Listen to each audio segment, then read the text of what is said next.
할렐루야. 9월 24일 목요일 아침 새벽 기도를 시작하겠습니다. 오늘 함께 보실 말씀은 신명기 34장 9절에서부터 12절까지 말씀입니다. 이 말씀으로 잊혀지지 않는 사람 이런 제목으로 하나님 말씀 나눌 텐데요. 먼저 성경 말씀부터 같이 읽겠습니다. 신명기 34장 9절부터 가지고 봅니다. 모세가 눈의 아들 여호수아에게 안수하였으므로 그에게 지혜의 영이 충만하니 이스라엘 자손이 여호와께서 모세에게 명령하신 대로 여호수아의 말을 순종하였더라. 그 후에는 이스라엘의 모세와 같은 선지자가 일어나지 못하였나니 모세는 여호와께서 대면하여 아시던 자요 여호와께서 그를 애굽 땅에 보내사 바로와 그의 모든 신하와 그의 온 땅의 모든 이적과 기사와 모든 큰 권능과 위엄을 행하게 하심에 온 이스라엘의 목전에서 그것을 행한 자이더라. 아멘. 오늘 이 말씀으로 잊혀지지 않는 사람이라는 제목으로 하나님 말씀 나눌 텐데 오늘 이 말씀으로요 신명기 강해가 이제 끝이 납니다. 그리고 다음 주부터 여호수아 말씀을 하게 될 텐데 어쨌든 이 신명기 말씀을 끝나는 가운데 오늘 제목이 뭐냐? 잊혀지지 않는 사람입니다. 혹시 어제 새벽 말씀의 제목 기억나시나요? 어제는 잊혀진 무덤이었습니다.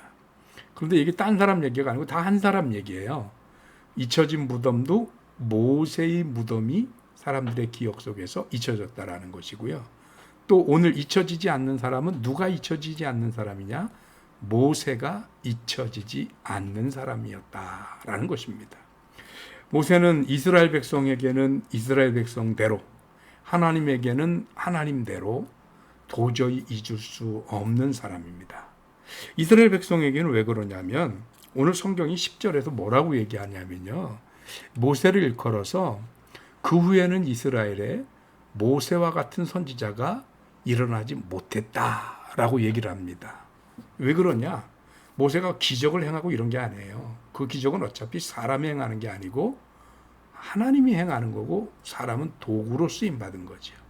모세가 남다른 점이 있다면 뭐냐면 모세는 여호와께서 대면하여 하시던 자요. 즉 여호와와 대면한 하나님과 대면한 몇 안 되는 사람 중에 한 사람입니다. 어쩌면 모세가 유일한 건지도 모르겠습니다. 근데 어쨌든 이렇게 하나님과 대면한 선지자였기 때문에 이런 선지자 다시는 없습니다. 뿐만 아니라 이스라엘 백성들 입장에서는 430년간 종살이를 하다가 이제 자유를 찾아 떠나고 그리고 가나안으로 가는 동안에 하나님을 직접 대면할 수 없는데 하나님을 직접 대면하는 사람 모세가 중간에서 이스라엘의 애환과 아픔과 한계와 심지어 배반과 그리고 불평과 불순종까지 하나님 사이에서 아주 귀한 가교 역할을 했어요. 그래서 이스라엘 백성들이 가나안 땅에 무사히 오기까지 하나님의 인도하심과 더불어서 그 하나님의 뜻과 말씀을 이스라엘에게 전달한 모세가 있었기 때문에 그래서 이스라엘 백성들은 더러는 그 모세의 중보로 새로 기회를 얻기도 하고 새로 하나님의 은혜를 힘입기도 하고 그러는 경험을 했거든요. 그러니까 이스라엘 사람들은 모세를 잊을 수가 없어요. 물론 하나님이 역사를 하셨지만 하나님이 사용하셨던 도구, 일꾼인 모세를 잊을 수가 없는 거죠. 그런가 하면 하나님께로는 이 모세 역시 하나님에게도 잊을 수 없는 사람입니다. 왜 그러냐면 이 하나님의 큰 계획, 이스라엘 백성을 애굽에서부터 구원해내서 약속의 땅 가나안까지 들여보내는 이 큰 계획을 실질적으로 수행한 사람이 누구냐? 모세입니다. 모세. 물론 하나님이 기적을 베풀고 역사하시고 하셨지만 하나님이 모세를 통로로 삼아서 하나님의 말씀을 바로에게 전하기도 하고 이스라엘 백성에게 전하기도 하고 그러면서 하나님의 큰 계획, 하나님의 백성을 구원하는 그 놀라운 계획을 이어갑니다. 그런가 하면 하나님의 마음, 하나님의 심정을 가장 잘 이해한 사람이 모세가 아니겠느냐. 그러면 여러분이 기억합니다. 모세가 이스라엘 백성들을 위해서 자신의 생명책에서 자신의 이름이 지워지는 한이 있더라도 이스라엘을 다시 구원해달라고 그렇게 기도하는 거 기억하시죠? 그걸 보면서 하나님이 모세는 어쩌면 진짜로 내 마음을 헤아리고 있겠구나 하는 생각을 하셨을 것 같아요. 왜냐하면 예수님이 온 인류를 하나님이 온 인류를 구원하기 위해서 독생자 예수님을 이 땅에 보내시는 거잖아요. 그리고 그 예수님을 희생시키면서까지 죽게 하면서까지 우리를 구원하시는 하나님의 마음, 하나님의 심정이란 말이죠. 그 심정을 모세가 이해한 것 같다는 거죠. 그러니까 자기의 이름을 생명록에서 지우는 한이더라도 이스라엘에게 한 번 더 기회를 주십시오 하면서 하나님의 마음을 이해했더라.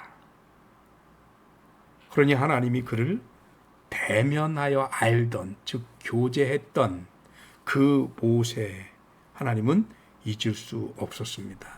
그런가 하면 모세의 사명이 다 끝나고 이제 느보산에 올라가서 더 이상 너는 가나안에 못 간다. 그렇게 말씀하시는 하나님의 심정은 어떠실까요? 왜냐하면 모세의 실수도 있지만 이게 구원사적으로 보면 이게 굉장히 중요합니다. 모세는 율법을 상징하는 인물입니다. 그런데 애굽에서 나와서 광야를 지나는 동안에는 그 율법이 삶의 중심이 되어서 갈 수 있지만 가나안에 들어가는 것, 즉 영생을 얻는 것은 율법을 지키는 우리 인간의 의지가 아니에요. 전적인 하나님의 은혜로 구원받는 거란 말이죠. 그래서 율법인 모세가 이스라엘 백성들을 이끌고 가는 게 아니라 여호수아, 호세아라고 불리기도 하고 예슈아라고도 불리기도 하는 이 여호수아, 예수님과 이름이 그런 의미로 해석하면 이름이 똑같아요. 그렇다고 여호수아가 예수님은 아니지만 예수 그리스도를 상징으로 하는 여호수아가 이제 은혜로 이스라엘 백성들을 가나안에 들여놓는 구원사적인 이 관점이 있어요. 그래서 이 모세가 가나안 땅에 들어가지 못합니다. 그런데 모세가 그것마저 순종합니다. 그것 때문에 하나님 앞에 불평하거나 따지지 않습니다. 끝까지 마지막까지 충성한 모세, 하나님 입장에서도 잊을 수 없는 사람입니다. 그래서였을까요? 하나님과 사람들에게 잊혀지지 않는 사람 모세는 지금까지도 수천 년이 지난 지금까지도 교회를 다니든 안 다니든 모세 이름을 모르는 사람은 없어요. 우리나라도 저 남해안에 가면 진도 앞바다가 가끔가다 한 번씩 갈라지면서 바다가 드러나서 바닷길이 열려서 사람이 걸어서 진도를 가잖아요. 그때 그걸 뭐라고 불러요? 현대판 모세의 기적이다 라고 이렇게 얘기를 합니다.